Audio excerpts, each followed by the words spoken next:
Hello, college football fans. Welcome to episode 217 of College Football Throwdown. I'm your co-host, Alex Schmitz, and today I'm joined, as always, by my dad, Peter Schmitz. Hello, college football fans and Husker fans, although we are in mourning. Yes, not over football this time, but volleyball for the Nebraska fans who are in the know there.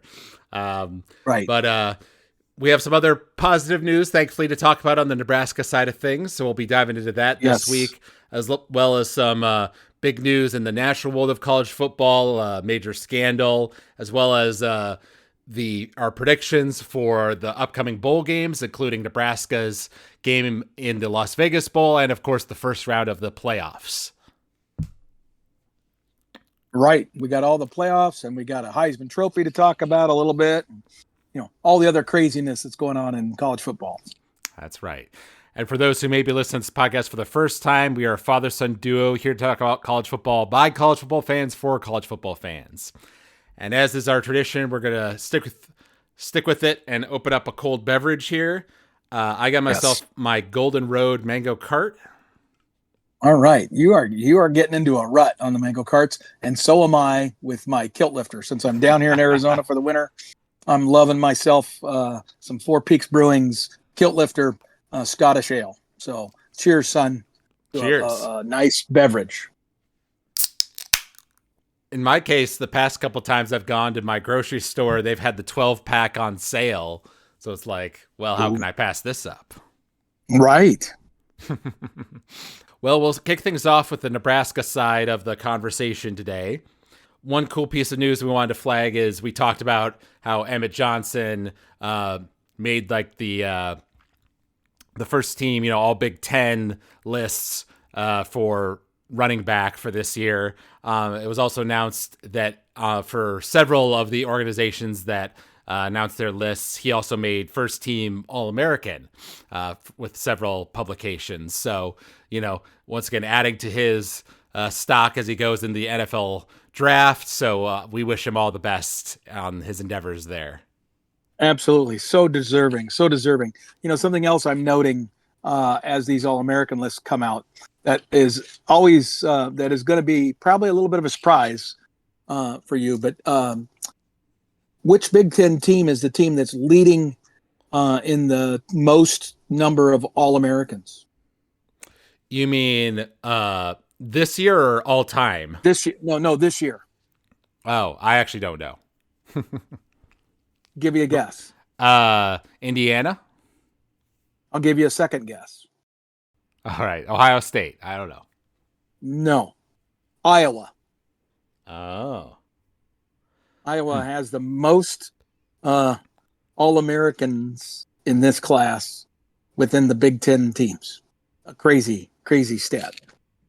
And I'm speaking not just about first team. I'm talking All-American, first team, second team, third team, honorable mention, the collective list. Okay. But that just speaks to how amazing Iowa is at developing talent. For as much as I despise them, I'm going to, on this podcast, acknowledge that their coaching staff is exceptional at developing talent. Yes, that definitely is true. On last week's podcast, we talked about the rumors that existed out there about some of the coaching positions that Nebraska had to fill. Obviously, there was our defensive coordinator and our offensive line coach. And we at the time talked about the two rumored candidates, Rob Aurick as defensive coordinator and Jeep Wade as offensive line coach. It turns out that both those rumors were true, and they were officially confirmed a few days ago here. We went into our detail about, our feelings on both of those hires previously. Rob coming from San Diego State and Jeep coming from Georgia Tech. So they both come with various accolades, but also, some worry signs of not coming from either the Big Ten or the SEC. Right. And, it's interesting. I mean, the makeup of, coaching staff just continues to be, to evolve, to be different than it used to be. There was not too long ago, you could only have 9, and then they bumped it to 10. Now the number of coaches you can have is unlimited. And so we are now in an era where not only do we have way more than 10 assistant coaches and we're breaking things down more, we're also having assistant to the assistant, much like the NFL does. And so we're also picking up some other guys. I think we've also gotten a second offensive line guy who's going to obviously assist with Jeep and his activities. And he hasn't been formally announced yet. And then there is some, words about one of the our new coordinators, coaching associates there at San Diego State that might be coming with him to coach D line, specifically the defensive end. So lots of stuff still going on, and they just keep slicing the pie into smaller and smaller pieces. Right. Well, speaking to what you just brought up there, it was announced after our previous podcast that our defensive line coach, Terry Braden, was being let go, which is a bit of a surprise. And the rumor is that Roy Manning from San Diego State might be following Rob Ulrich here, specifically to coach defensive ends. So he'd be taking that aspect of the team, whereas we'd be looking for a separate kind of defensive tackle coach for the rest of the line. Right. And the rumor there is that we're going after Elijah Robinson, who's currently the defensive line coach at Syracuse and has a past history of coaching with Matt Rule. Was also getting some interest from Lane Kiffin at LSU. A lot's happened in a week, hasn't it? Exactly. And I would just like to get all that stuff stabilized, because before we get to, the bowl game, and then, of course, the portal opening right after that, it would be really nice if we had some stability in that group. Yeah. Yeah. But I guess because you'll recall, actually, right after we finished the podcast, I mentioned to you a rumor, a headline rumor I saw, which was talking about the fact that we were, I think, talking to this Elijah Robinson guy and pursuing him. And all the comments were like, I didn't know we were in the market for a defensive line coach, and then a couple of days later it was announced that Terry was gone. Obviously, our inability to stop the run has been a common criticism of our defensive staff. And we have focused our criticisms there more so on John Butler and his defensive schemes than on Terry specifically. But I guess it's not too surprising that the hammer's kind of coming down on him as well. Right. Well, and, he was a first-year guy, and he was an example of a coach who really, most of his history was being an assistant to the assistant coach at an NFL, at the Kansas City Chiefs. And so, he hadn't been the primary responsible for the defensive line, right? And we thought he was a young man who had some upward mobility and potential, and he obviously has been exposed to some top defensive line coaches, but he wasn't able to translate that at Nebraska. So that's why a guy who really we just hired him last year. So I mean, he wasn't here for a full year. Right. Yep. And I know you were telling me before the podcast, this Elijah Robinson guy from Syracuse, who, as we said, was getting pursued by LSU as well. He has some reputation to him. So you think he'd be a good get for us, an improvement if we can land him? Yes, I believe it would be. He has a history of being a great recruiter. He does have a history of moving around all the time and kind of dipping his toe into the water to see the best deal. He's obviously wanting to move up the food chain to defensive coordinator. So I think if we were able to get Elijah, we would probably only end up having him for a year or two, but that might be enough time for him to stabilize our defensive line talent and stabilize technique and such, because it's my understanding that he is both an excellent coach and an excellent recruiter. Right. Two things you definitely want in this day and age. Absolutely. And then on the roster side of things, we got another commitment to our 2027 class, a 3-star defensive lineman named Jaden Travers. So not one of the, top headline grabbing recruits, but hey, we're always happy to hear that we're getting good, solid defensive linemen, right? Yes.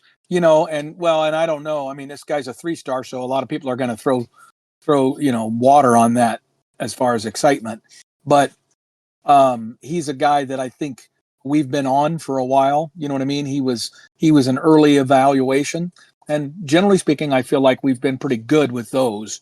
The bigger issue is the guys that come in last minute who are kind of lower ranked like that. I mean, then you begin to worry a little bit. But this guy's a 2027, and we've had our eye on him. So hopefully, he's going to continue to develop, and he'll end up having a great senior year, and then we'll be able to hold on to him. Right. And then in terms of the current roster, Deshaun McCullough has also decided to go to the NFL draft, like EJ, so he is leaving the team. And also freshman running back Jamyron Parker has entered the transfer portal. So there are 2 departures from the current team. Right. Well, and he's announced that he's intending to enter. This is a little bit of a caveat we need to talk about, is that, right. The NCAA has established these calendars for transfer portals, but now the players are announcing their intention to enter the portal before they actually can enter it. Now, supposedly, according to Hoyle, that would mean that's fine that you announced that, young man, but no one can talk to you until January 3rd or whatever that day is, right? Right. What do you think the chances are that that's true?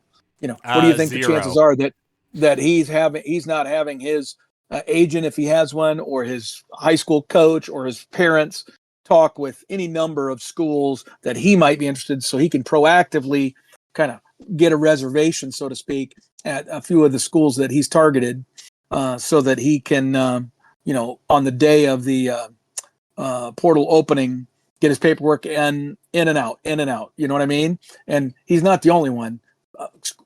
Kids all across the United States are doing this, right? And then the other one would be Deshaun McCullough has announced that he's going to go to the NFL draft. He's going to pursue the NFL draft, but he's planning to play in the bowl game. That's right. A little unique. Which, hey, I like to hear that, some loyalty to the team, for this last game.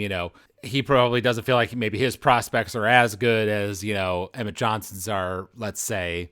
So maybe he feels like, having one more, having those extra weeks to practice with the team, do some strength training or whatever, and get to play one last time and showcase his talents now that scouts will be maybe watching him more closely now that he's announced that he's going. Will give him some more opportunities, perhaps. Perhaps, right. That's right. Yeah. Then minor thing we'll mention briefly here, which is that Scott Frost, our former head coach, has sued the university over some sort of tax liability, where it's like he's saying, I paid this tax, but really the university should have covered it, and the university is saying, no, you were supposed to cover it. Scott's a multimillionaire, so I don't feel too bad for him about all this, but let's let the lawyers sort that one out. Right, exactly. I don't want to waste a lot of podcast time on it. It is what it is.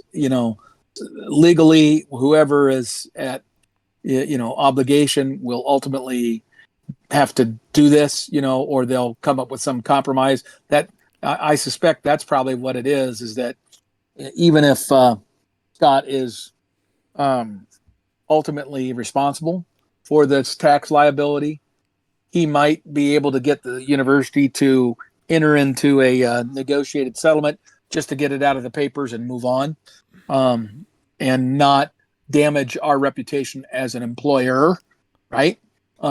So they may be willing to be, compromising, if you will, on that. Right. Now, in terms of the current football team, obviously we've had a lot of shakeups on the coaching staff. As you mentioned, we're still trying to fill the defensive line positions currently for coaches. But we still have a bowl game coming up here at the end of the month, the Las Vegas Bowl against Utah. And like you speculated Yes. on the previous podcast, it was announced that Utah's longtime coach, Kyle Whittingham, will be leaving his position there at head coach after many years with the program. So even though Utah was already the favorite, solidly going into this game, now those players are going to be even more motivated, to send off their beloved head coach with a win, to cap off his career there. And according to the Vegas odds, we're currently 16.5 underdogs in this game. Right. Right. Well, and with Kyle, announcing that he's stepping away, he didn't say retirement. He just said stepping away. His players are going to play really, really hard for him in his final game, and Yes. and that's why I think the what I want to say the odds have actually gone up about 2.5 points since that announcement. Right.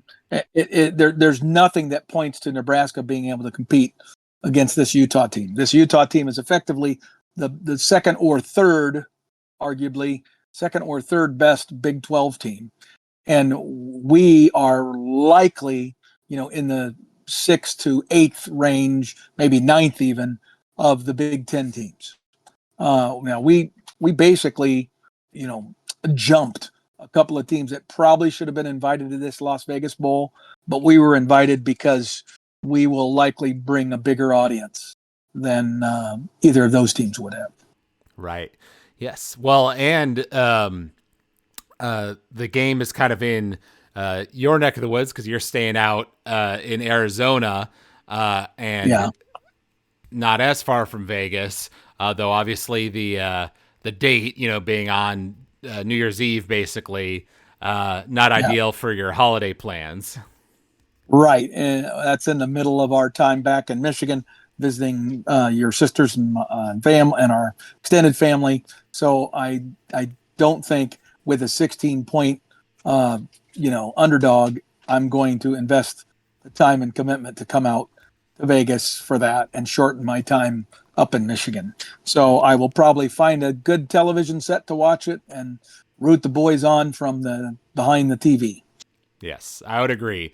Now, I was going to ask, have we heard any other updates on TJ Lateef since we last did a podcast and his injury situation? Well, I will say that it is my understanding that since they really started practice again in earnest this past week, so starting last Monday, so we had 3 days of practice or 4 days of practice this week, and he practiced all 4 of those days.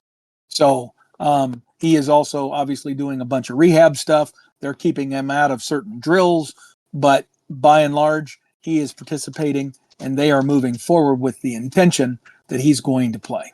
Okay. So he will be the starter, but sounds like he is certainly, not at 100%, and one good hit could potentially bring him out of the game. So we need to have Gramstad ready to go for sure. Well, and Davila, who is the other quarterback we have on the roster, who was kind of redshirting this year, I think, or just, he was kind of in the backup role. So we have those two. And actually, I think Gramstad and Davila were getting a lot of snaps, along with TJ. So, they're trying to put in a rotation that's got all those guys ready to go, because we would probably go through all 3 of them in the course of the game if we had to. And TJ's problem, it is my understanding, is maybe hamstring related, which, that's one of those things where as long as he doesn't tweak it and re-injure it, the longer the amount of time that he has to kind of rebuild it and let it heal, the better off he's going to be. And so it won't be maybe as susceptible to one hit and he's out kind of injury like a shoulder or, even a lot of other injuries, joint related injuries could be. Right. I guess that is good news. Yeah. Now, in terms of, giving our prediction for this game, obviously I try to be optimistic when it comes to the Huskers. But between us being 16.5 underdogs, the fact that even our second team quarterback here, is going to be going into the game with coming back from a pretty serious injury, and the fact that Emmett Johnson, the leading rusher and scorer for our team all season, is not going to be playing in this game, and Utah being so much better than us and their coach, stepping us aside and all that stuff. None of the factors point to us doing well in this game. So, in my, more realistic side, I'm thinking we're going to get blown out by, 21 points, and it's going to look ugly. And in the better case scenario, we probably still lose, but maybe we make it close and it's, 7 or less. I would agree. My best case hope is that we go out there and our coaches are able to get our players ready to play a game, right? And if we can get that from them with our temporary defensive coordinator and, kind of makeshift coaching staff, and if we don't have a bunch of other opt-outs between now and then with our players, then it's a chance to build some depth and some young guys going into next season. So that'd all be good stuff, right? Right. And even if we lost but we're competitive, I would have to view that as an acceptably good result. Right. Now, I was going to ask you, obviously, Rob Ulrich, we know at San Diego State, ran a 4-2-5 defense, quite different from what John Butler was running. But it's not like he can implement that in the few weeks he has before the bowl game here. So would you say it's going to be more so, we'll still be running the 3-3-5 that, John has been running all season and what these players have been coached on and the plays that they, have been running, but it's going to be more so kind of the play calling within that and what schemes, he is telling them to do. That'll be where we might see the difference between him and John Butler. Yes. Now understand that Arbach's not going to coach the defense for the bowl game. He is he is there and he is helping, but Coach Snow, who is, the associate head coach and, has been Matt Rule's right-hand man and defensive coordinator for most of his head coaching career, going all the way back to Temple.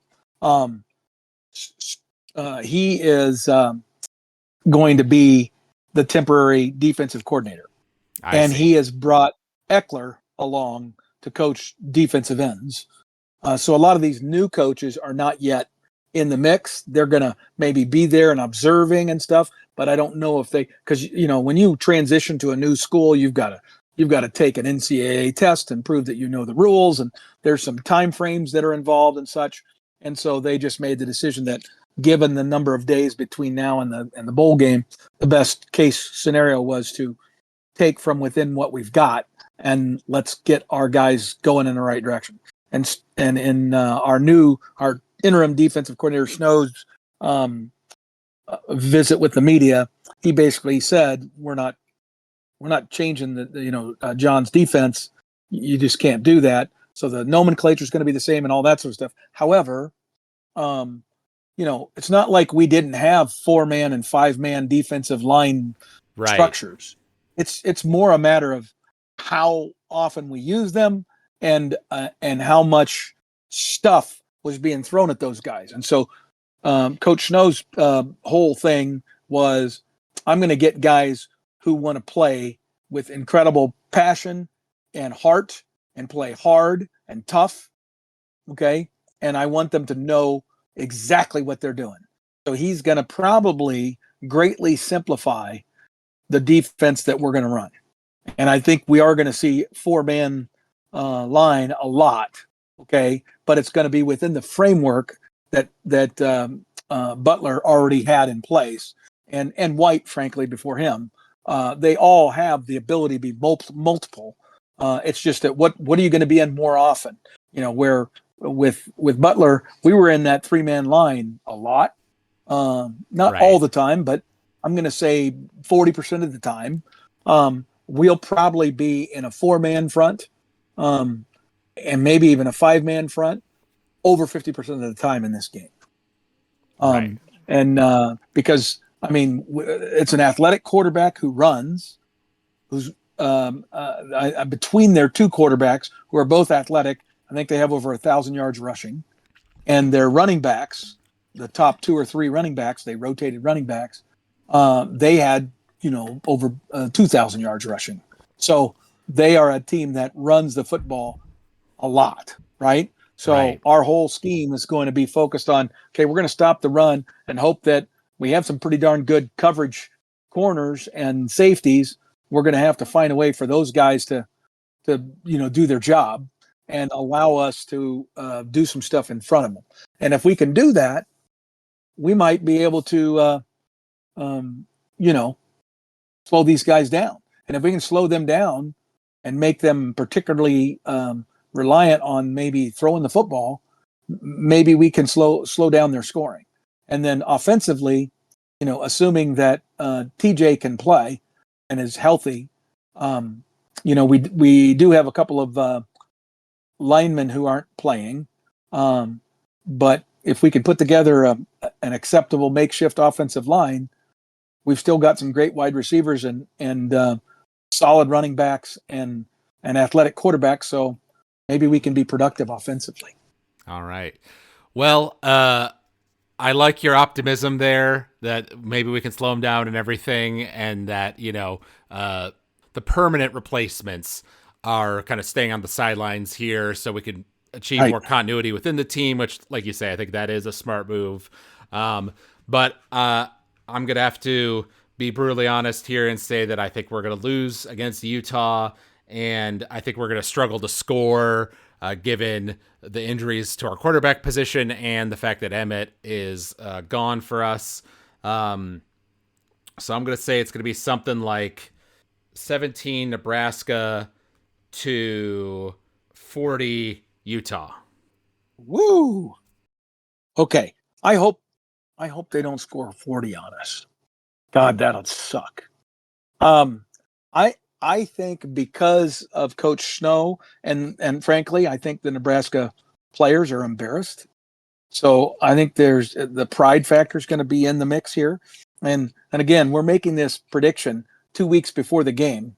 So there's a lot that could happen, and we may have to come on and do a quick update podcast after a couple of days before the game just to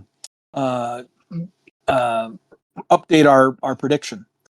I'm going to say we're going to lose, but I think it's going to be lower scoring. I think our defense is going to respond. And my bigger fear is that their defense is going to make our offense look very ordinary. And so I'm going to say that they're going to win, and it's going to be 27-17. Well, I hope you're right. That would be respectable. A respectable loss, right. I think. Right.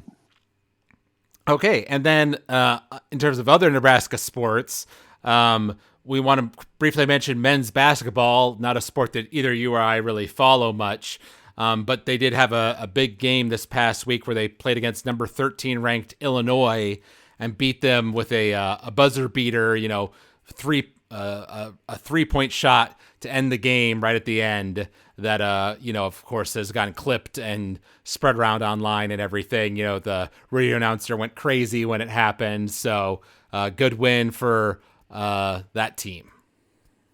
Yeah, well, and that's the thing. That's a an Illinois team that was ranked 13th in the country. So a solid quad one win for Nebraska.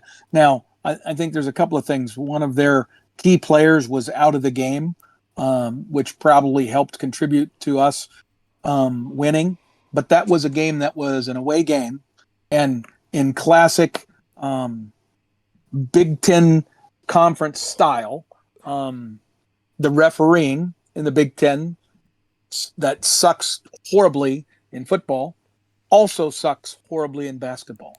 And that was the differential in there are, I think I saw a stat that was like 3-38 or something, and we were one of the 3 wins, where a team that had a differential in fouls of greater than 20 won a game. Okay, because they only were called whistled for 9 fouls the entire game, and we had 30 some. Wow. But that's pretty classically Big Ten style stuff. In conference games, the differential in penalties or fouls called between the home and the away team is just horrible, and suggests to me that referees, either the whole thing is a coordinated joke and none of it's real, or these referees are so greatly influenced by the fans and the environment that they can't help themselves, and so they end up calling a bunch of fouls based on reaction from the crowd. I don't know the reason for it. All I know is there is lots of data out there that highlights huge differentials if you're home or away, and Right. so I look at that win as hugely important for not only the fact that it was against a ranked opponent and it'll be a Q1 win, because I think Illinois is a pretty good basketball team, but also significant in that it was an away game. It was at Illinois. And so I'm assuming we'll play Illinois again, but we'll get to play them at home. And so there'll be a chance to sweep that series, and that's a big deal. Right. And then in terms of women's volleyball, obviously they were continuing their run in the NCAA tournament. And you had talked last week about how they didn't perform their best against Kansas State, and so you were kind of nervous going into this week. We watched the first game against Kansas, which they dominated very strongly. It was like 25-12, 25-11, 25-12. So really didn't let Kansas get going at all. Were blocking a lot of their shots and everything. So, it was seeming like we had turned a corner there. And righted the ship, I should say. Not really turned a corner, because we were already, the number one team in the country. But meanwhile, that same day, Texas A&M played against Louisville on their side of the bracket and had a 3-0 comeback to end up winning that one in the 5th set in kind of a surprise fashion, getting a lot of blocks and things like that. So they became our next round opponent in the Elite Eight. And that game just happened today here on Sunday, the 14th, as we're recording this. And unfortunately, that one went Texas A&M's way. They were the one to go up 2-0 to start off the match. And Nebraska was the one tasked with making a 3-0 comeback. We almost did, got it to a 5th set, but ended up losing it by 2 points, 15-13, including a truly epic 4th set that was just going back and forth, that we end up pulling out 37-35. Right. It's just a sad set of circumstances. Nebraska, who had enjoyed really virtually no injuries or long, periods of time when athletes were unavailable because of injury all season, in the last week, lost our backup setter. Our starting setter played both of these games severely ill, and it was questionable whether she was going to actually play in either of the matches. And then to add insult to injury, one of our starting players, who plays the back row for us and has been very good and a good server, had back spasms and ended up not starting the Kansas game because of those back spasms, and continued to have to wear a special massage, brace and massage thing whenever she wasn't playing. So she was obviously, and you could watch her when she would get up off the ground after digging a ball, you could tell she was in a great deal of pain. And then in the lead up to the Texas A&M game today, literally 5 minutes before they went off the court to go back in the locker room for the final time and then come out to start the game, our one of our backup opposites, who had played quite regularly in the matches as a way to kind of change up momentum and things of that nature, and she's a lefty versus our starter, who's a right-handed player, turned her ankle quite severely while tripping over a volleyball 5 minutes before the game started. And so she was unavailable. So we went from having this tremendous depth to having no depth at setter, and nobody who had been practicing regularly behind our second string um, opposite. And so we kind of had to go with who we had, but just the disruption of all of those folks and not being able to know for sure whether Bergen was even going to be able to go, I think disrupted the whole mental preparation of the team, and we looked like a different team the first two sets. I have great admiration for us fighting back, and particularly that epic fourth set. And I really thought maybe we had a chance after winning that, but it was pretty clear A&M was not going to be denied, and they did what they had to do. I've so thoroughly enjoyed this team and loved what they did and what they represented for the university. And I'm so sad for those players and specifically the seniors on that team, because they're deserving of having gone to the Final Four and had a shot at winning a championship. Now, interestingly, in the second game of today, Wisconsin did pretty much a same scenario with another number one seed, Texas.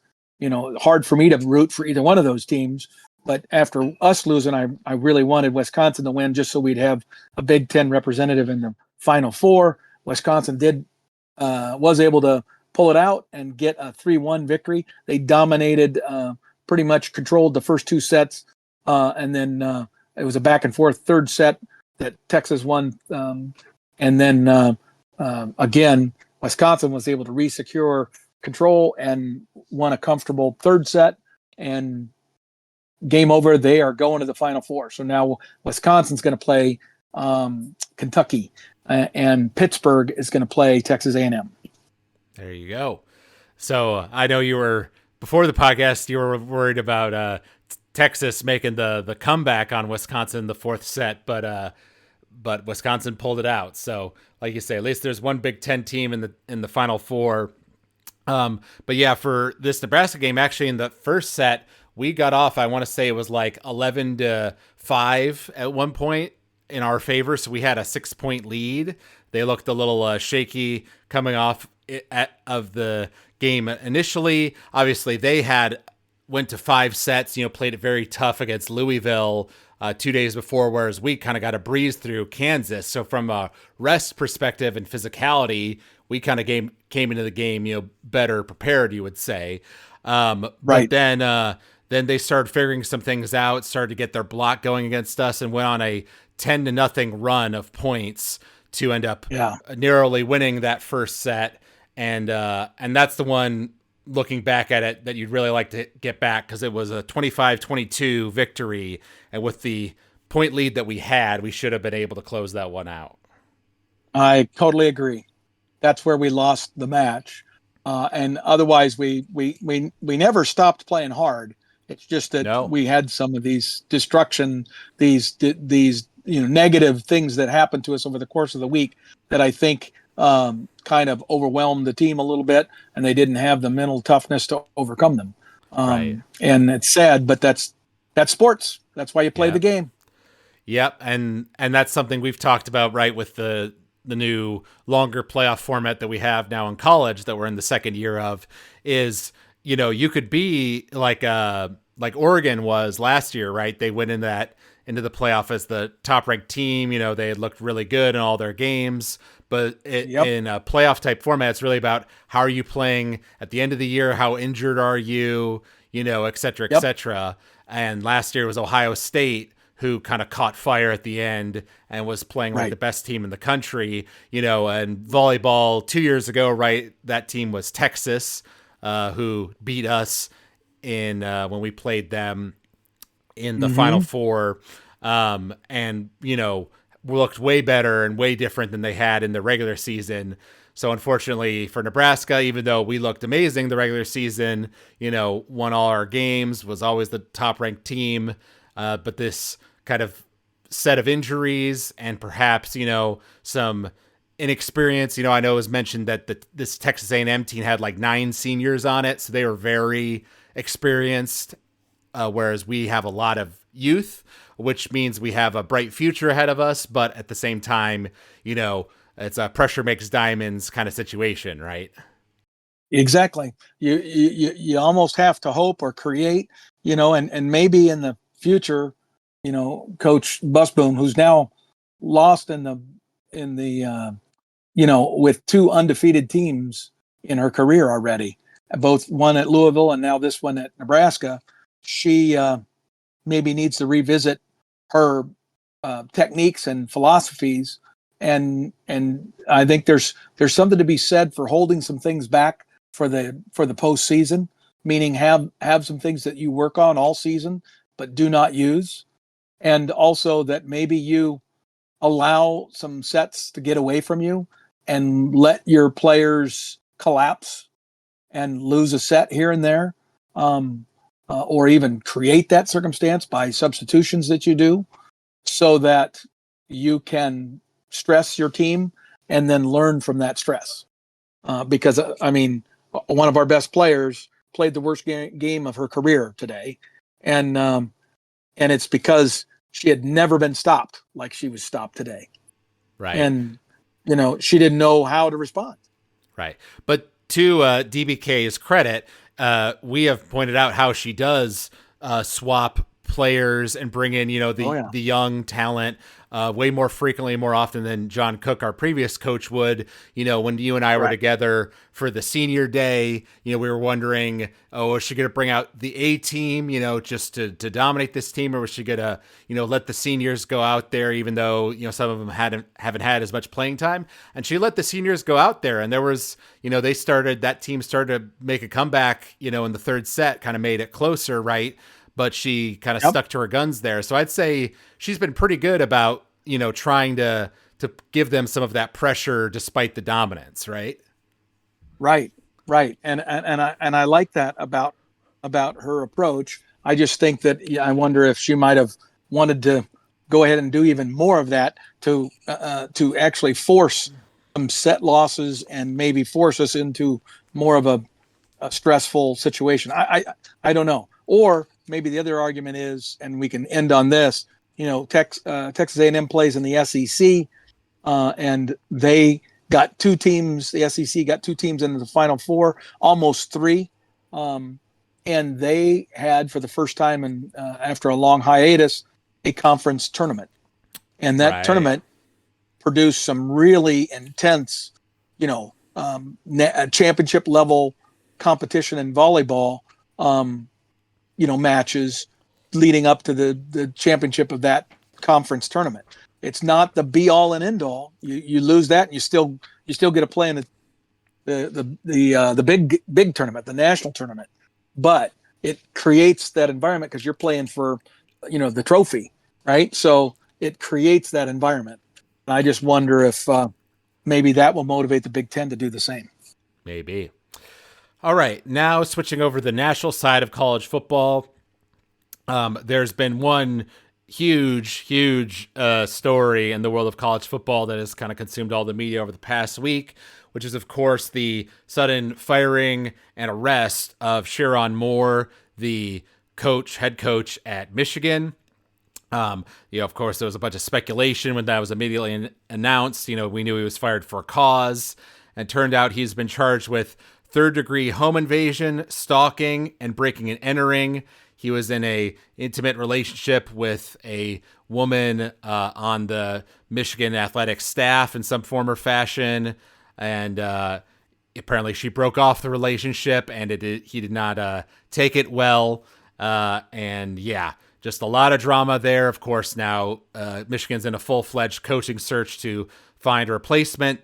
Biff Poggi, who has been their associate head coach all year and filled in for Sherrone when he couldn't coach, like against Nebraska, because of other penalties that Sherrone was, serving for in terms of being the game day coach. Biff Poggi is the associate head coach, the interim coach, and will coach them in their bowl game.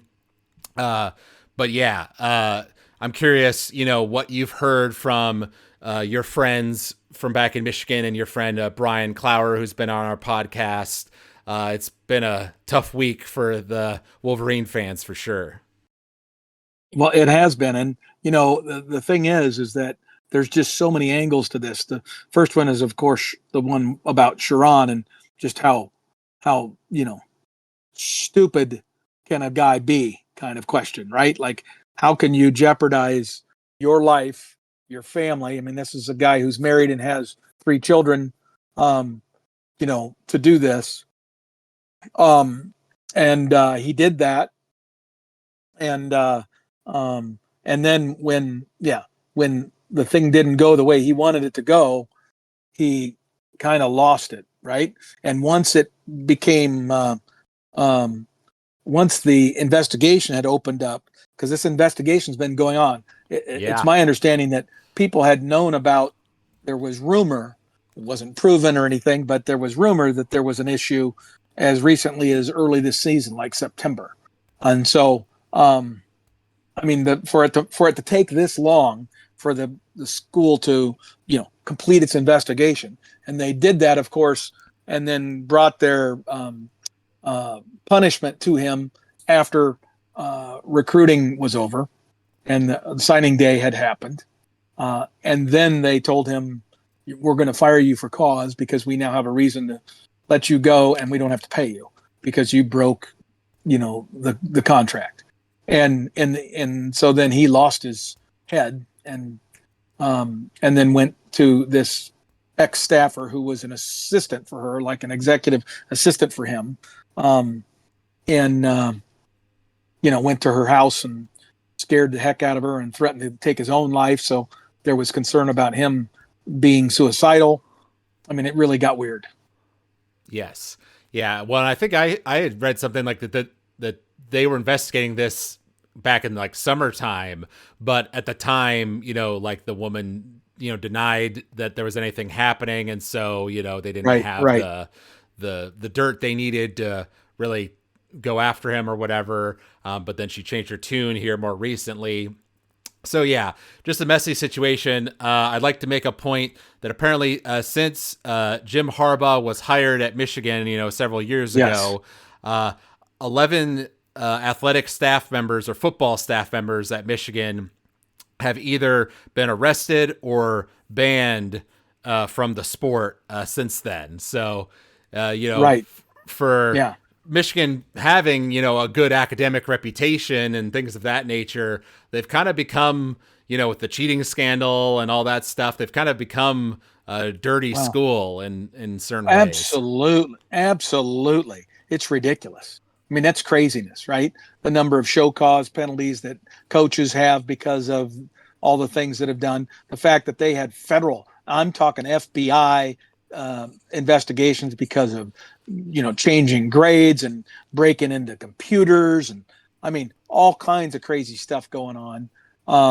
And then, of course, the very public sign stealing thing that went on for multiple years. And then you have this whole deal. 11 different situations. And, how does the athletic director keep his job? That is my question. How does that guy keep his job? And frankly, I think it's an abomination that they haven't already let that guy go, or at least suspended him per the results of an investigation. They've now opened an investigation, an internal investigation Michigan has, supposedly, about all this stuff. And they're doing that so that they can build the case to fire Ward Manuel on cause so that they don't have to pay him either. He's the athletic director.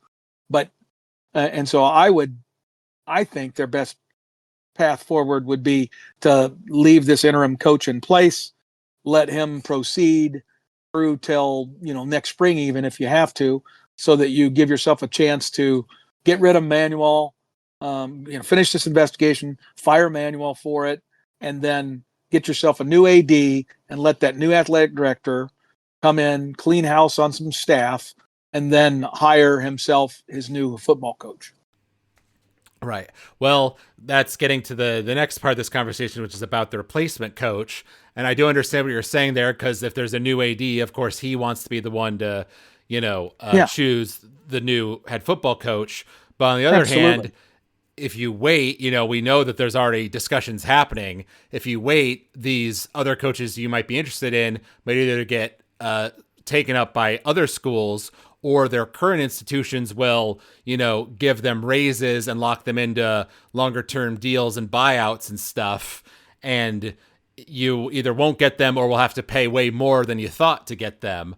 The two that I saw today that they've apparently reached out to are Kenny Dillingham at Arizona State and Eli Drinkwitz at Missouri. Yeah, yeah. And I know that like I said, Dillingham is in discussions with an extension, right, at Arizona State, which might take him off the table. But you know what? If I'm Michigan, Alex, I think they need to think longer term. And the other negative is if you don't name a coach soon, then you are likely to have a mass exodus when the portal opens in early January. So I get that not acting quickly. If anything, then I would say, okay, president of the university, get off your butt and fire Manuel and hire yourself a new athletic director ASAP, and then have an immediate meeting with the guy as part of the interview process to say, okay, who are the coaches you think we should get, and let's go to work. Let's go now and do it. You either have to accelerate that whole process, but I think if you let Manuel hire the next guy, number one, that's idiotic given Manuel's track record. And number two, if you hire a guy without Manuel, you go ahead and fire him, and maybe the president hires the coach or whatever, then the new AD is going to come in, and that coach is never going to feel comfortable because he's not going to have an AD that hired him. And that's a big deal for college football coaches. Right. To wrap up this conversation, just what has Brian said to you in your conversations about this whole incident and their new search in these past few days? Well, he has been surprisingly silent, other than basically acknowledging the facts, right? Acknowledging the truth. And it was his opinion that Sherrone Moore was a interim type of coach anyway, that he was going to be a guy that was the head coach at Michigan for just a few years. He believed that it was likely that he was going to get fired at the end of next season anyway, even if he didn't get fired this year. And that this is really, as much as anything, Michigan administration taking advantage of an opportunity to get rid of the obligation of Sherrone's contract by firing him for cause. So they jumped at the opportunity, because I guarantee if Sherrone was winning more, if Sherrone was in the playoff right now and had a chance to win a national title, they would be sweeping this under the rug.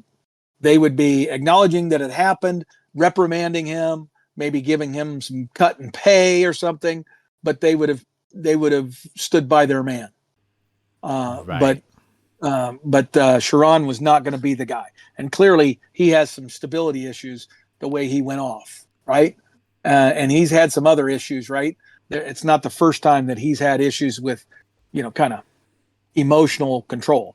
And keep in mind, this is the same school that had Howard, the basketball coach, who punched an assistant coach, and had some other crazy players, and they had to fire him. And they recovered from that amazingly, because they end up hiring this Dusty whatever guy who's now got Michigan #1 in the country in basketball just 2 years later. But their basketball program was a mess just a couple of years ago because of Howard's misuse of his position. He was a terrible leader. I see. So the whole Michigan man thing is done and gone. Stop doing that. Go get yourself a quality human being. All right, there you go. And then the other big piece of national news is, of course, that the Heisman Trophy winner was announced in this past week. Unsurprisingly, went to Indiana's quarterback, Fernando Mendoza, which you predicted on the last podcast, and he won by a solid margin. So congrats to him. I know he talked about wanting to house the trophy at the Indiana athletic department, and was very much about, all the people who had gotten him there, there's no I in team kind of message. So that was good to see. Yes, I agree. And he was a clear-cut winner. Yes, he was. And then just real quick, in terms of this past weekend for football, there wasn't much going on, but there were 2 games of note. One was the LA Bowl where Washington played against Boise State and crushed them 38-10. So good start for the Big Ten this bowl season. And then, of course, there was the traditional Army-Navy game. And it was a good one where Navy won 17-16 off of a late touchdown by Navy that they nearly fumbled the ball and gave it all away, but the Navy guy managed to land on it and give them another shot at getting the touchdown there. So yeah, I know that's a game that you and I have talked about wanting to go to at some point in the future. Yeah, and I have a good friend who was there this time, who's been on our podcast before, Don Carlson, and he and some friends were in attendance to that game, and he said it was an incredible experience. Just absolutely loved it. Yeah. Well, and I actually there's a college football history channel on YouTube that I've started following recently. He had a great video on the history of the Army-Navy game. And one of the points he made near the end was that it's like the last bit of amateurism in college football, right? Because they don't have all the NIL deals and pay for play, that other universities do because they're, with the U.S. government and their military institutions or whatever. So that's an extra reason for you to love the game. Exactly.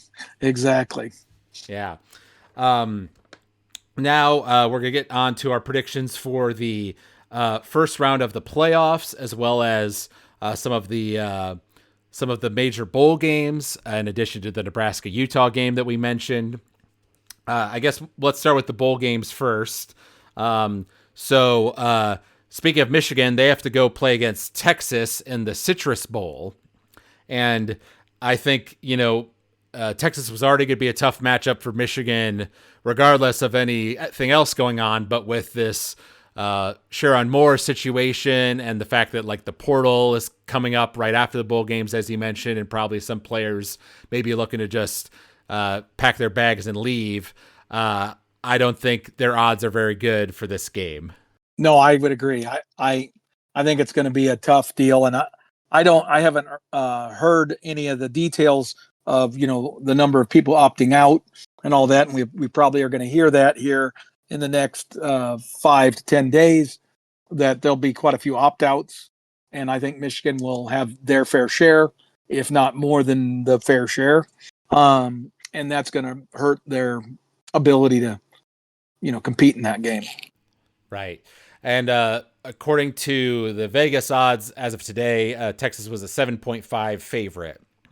So they think Texas is the favorite, but not hugely so. But yeah, I think I'm gonna go Texas's way here. I'm gonna say Michigan does score some points, but Texas scores more. So let's say it's gonna be something like 30 Texas to 17 Michigan. Okay. You know what? I'm going to say that's a pretty darn good score, actually, Alex. The thing I recall is, where is that game? Is that down in Florida? Yes. It's the Citrus Bowl. Citrus Bowl, yeah. So because of that, I'll say 25. Let's say 28 for Texas. And I'm going to say Michigan's 21. Okay, there we go. Then in another Big Ten versus SEC matchup, we have the Raylia Quest Bowl, which is Iowa versus Vanderbilt. Vanderbilt was a team that's just kind of on the outside looking in at the playoff this year. Obviously, we know that Iowa's a very talented team. As you just mentioned, they have a bunch of All-American level talent. But Vanderbilt, I feel like, just has a lot more offensive firepower than Iowa's seen in many of their teams this year. So I think that might give them some problems. Okay. Now I think that's called the Relia Quest Bowl, right? Yes, you're right. Yes, Relia Quest. Okay. And, I'm going to go with Iowa in this one. I think Iowa's going to win it because Iowa can gum up and muddy up anybody. Doesn't matter who you are. Doesn't matter if you're Indiana. They muddied up Indiana, right? That's So true. um, um, I think Iowa finds a way to win this game. Again, assuming they don't have a bunch of opt outs for the NFL and such. So if they are a fairly full case team, I'm going to say Iowa wins it, but it's going to be another one of these ugly games where it's going to be 24-17. I like it. Vanderbilt is 6-point favorites currently. I went ahead and copied down all the odds for a lot of these games.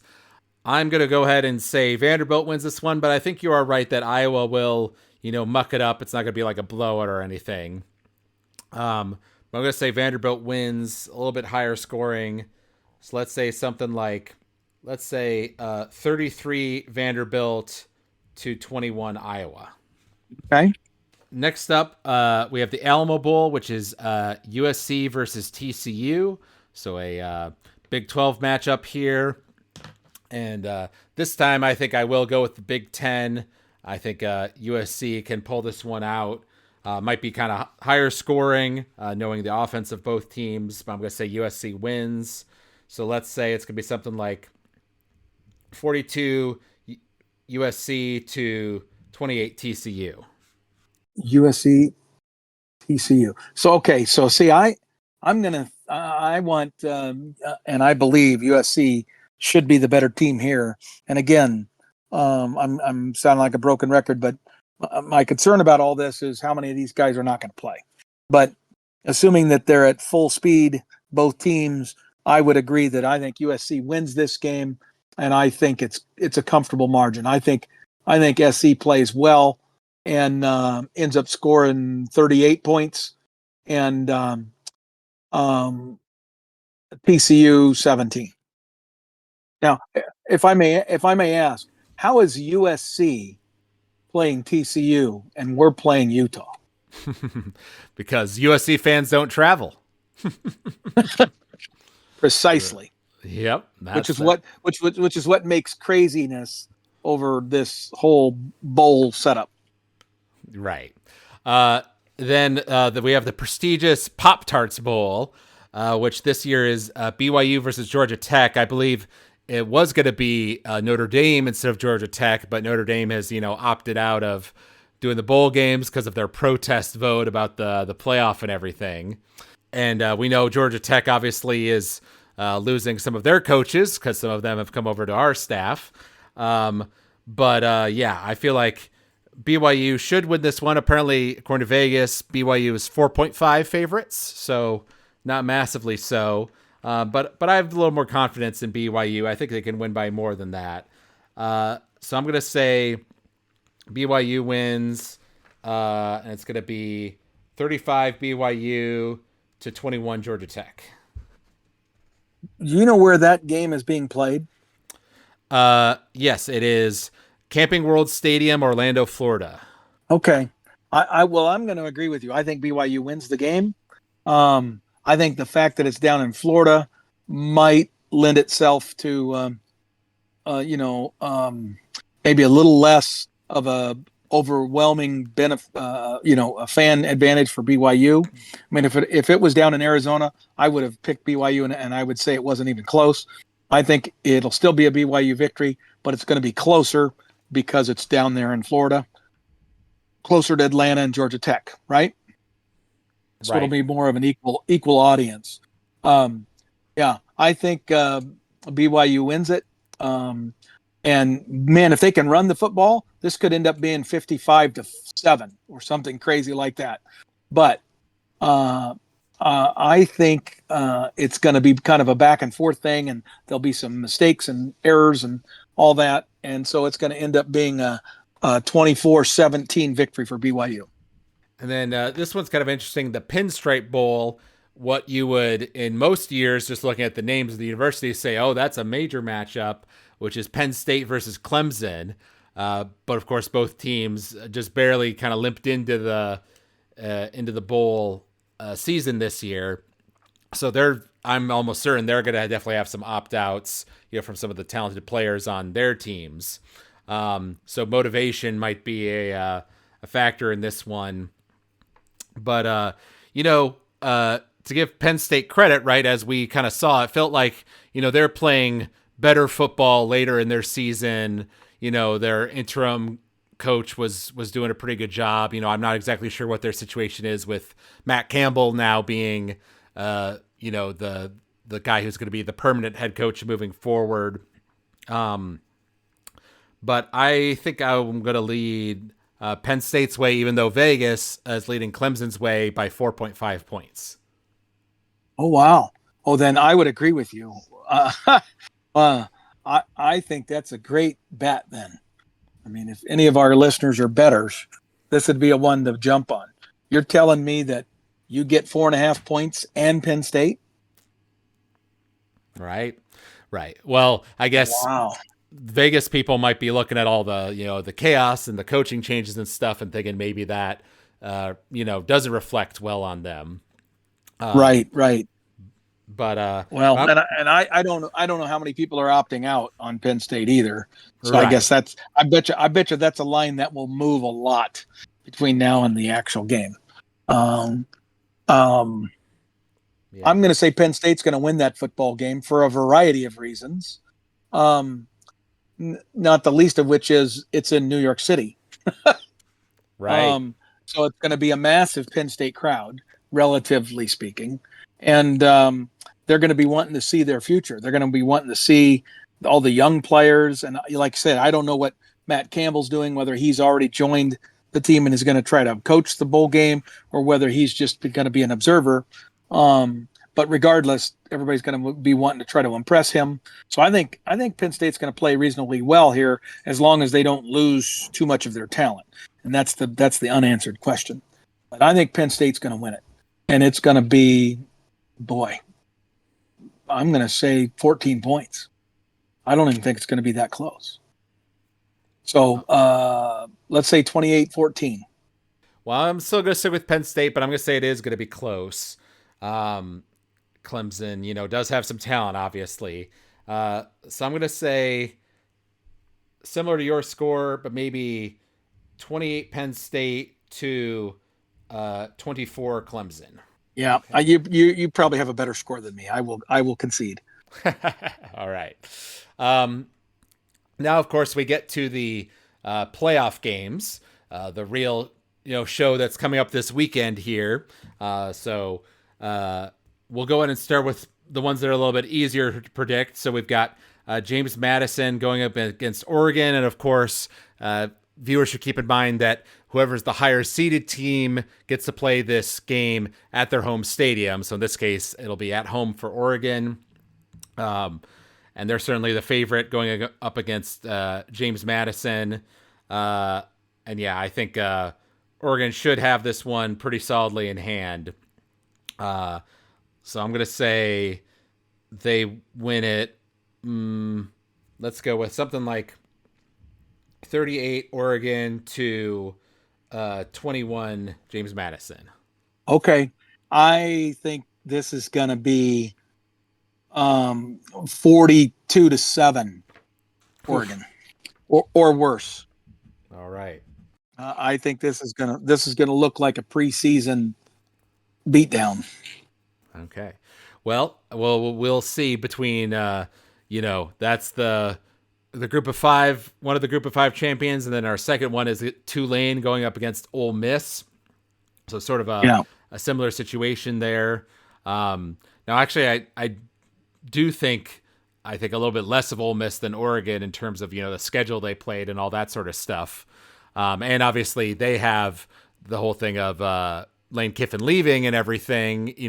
Now we do know that some of the staff that followed Lane Kiffin to LSU and are going to be there as his permanent assistant coaches have gotten permission or worked it out or whatever, where they're going to continue to be assistants at Ole Miss. So the coaching exodus there isn't as bad as maybe it first seemed.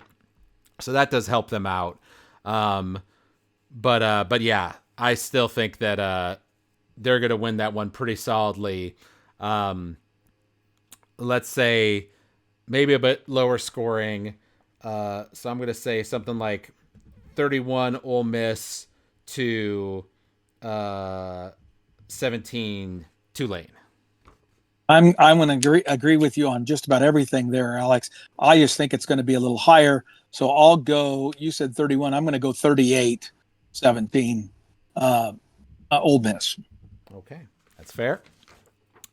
Now we get to the more dynamic matchups here. We have Alabama versus Oklahoma, rematch between these two teams from earlier in the year, where Oklahoma beat Alabama narrowly earlier in the year, and now it is a home game for Oklahoma because they are the higher seeded team. But we just saw that Alabama beat Georgia earlier in the year, and then it looked very different when they rematched in the SEC championship game.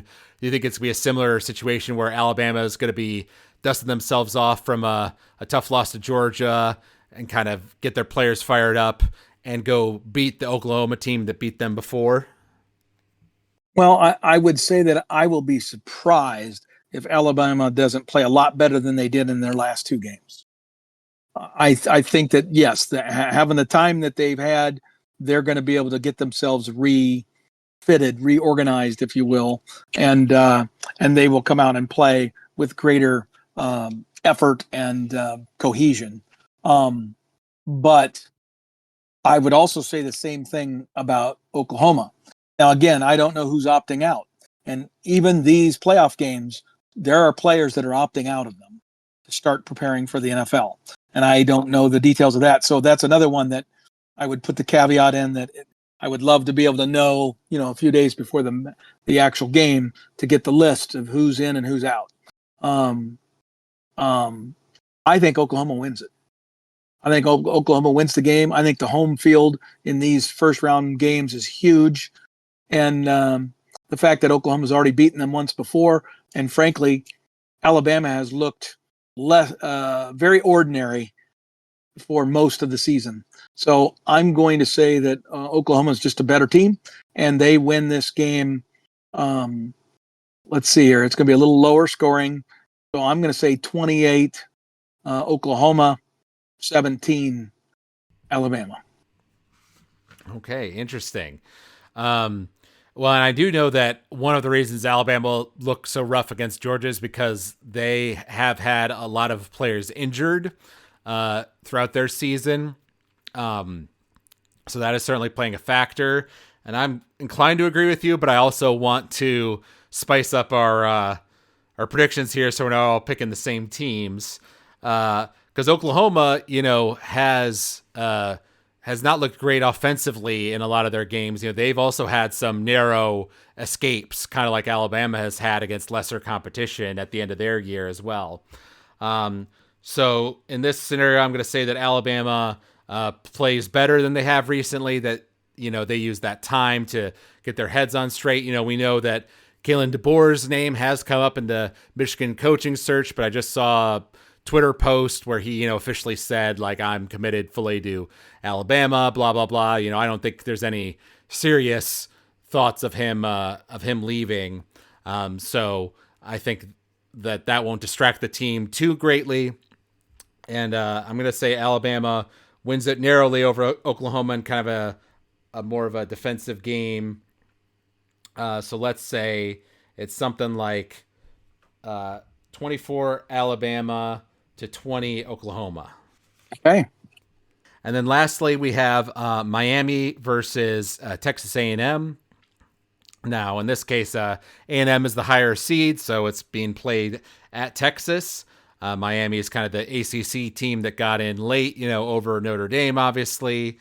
So this will kind of be a proving grounds for them of okay, are you actually, do you actually deserve to be here, right? Going up against an A&M team that looked really good in their season up until they played Texas and kind of got exposed a bit. So what do you think about this game? Okay, so I agree with you. I've harped on this quite a bit. I think very much Texas A&M is a paper tiger. If you look inside the details of their schedule, you realize that they had an unusually easy path with the SEC, and it gets back to my regularly harped on issues of only 8 conference games in a conference that's as big as the SEC. So a lot of teams end up avoiding a lot of the premier teams, and since they don't make an effort to match those guys up, and so I think A&M is a talented team. They have a talented quarterback, but so is Miami. But the home field means a lot in this situation, I believe, especially Kyle Field. That's one of the best home field advantages in all of college football. So I'm going to say A&M wins this game, and Miami isn't quite able to hold its composure, and A&M ends up getting some turnovers, some special team stuff goes their way, whatever, and the crowd is able to will them to a victory, but it's going to be close. I'm going to say it'll end up being like a 24-21 victory. Okay. Well, I think I'm also going to go A&M's way, but I think it could be a wider margin. I think they might be kind of pissed that, they lost to Texas and, have fallen from the grace that they were in, and the prestige that they did have earlier in the season.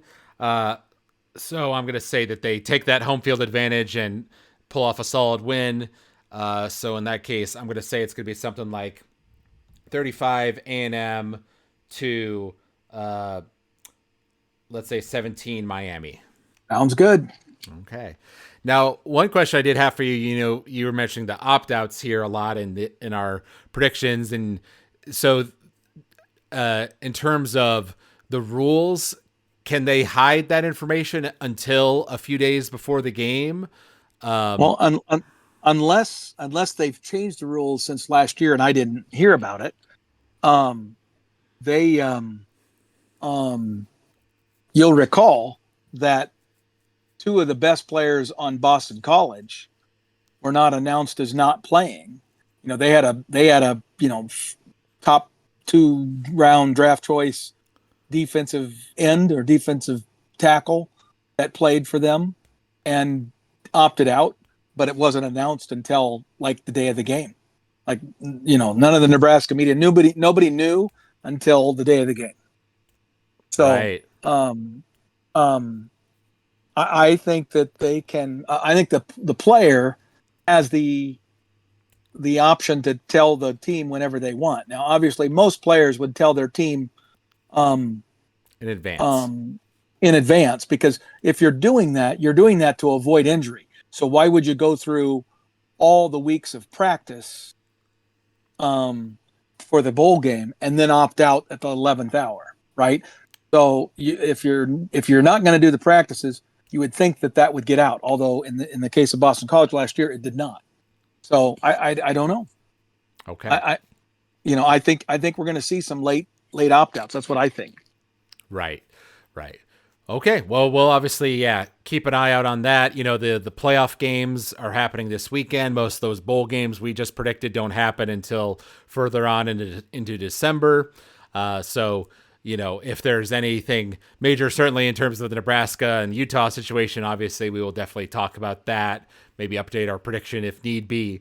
But yeah, because of the group of 5 situation and 2 of those champions getting in, I know you were kind of lamenting last week that, of our 4 first round games, only that A&M and Miami one is really super interesting because Oklahoma, Alabama is a rematch and the other 2 could easily be blowouts.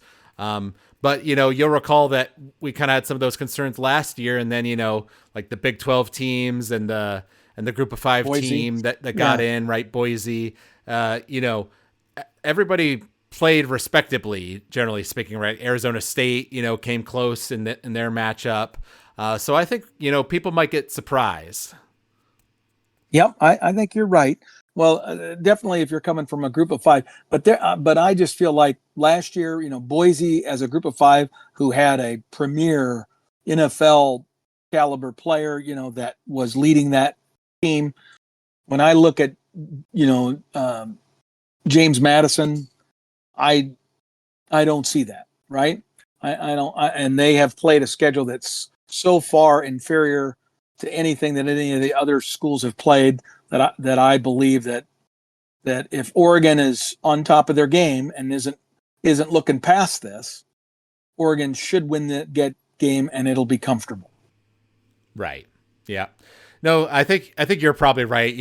I predicted it would be a closer game, but I'm feeling less certain about that prediction the more I think about it. So, right. I think you might be right on that one.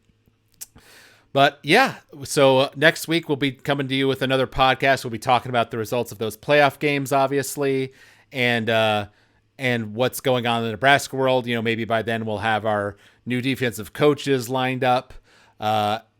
So we'll come to you with that, plus whatever craziness is going on with the mad coaching carousel of college football nationally this year, and keep talking more college sports. There you go. Sounds like a good idea, bud. And thanks for taking the time tonight, Alex. And let's look forward to these next week's games. Yes. So if you out there enjoyed listening to this podcast, you can email us at collegefootballthrowdown@gmail.com. You can also find us if you search for us under College Football Throwdown on Apple Podcasts or Spotify or YouTube. You can subscribe to us there. Leave us a ring or a review. We always love hearing feedback from the fans. So thank you out there for listening, and thank you, Dad, for joining me for this episode. Until next time, go Big Red. Go Big Red.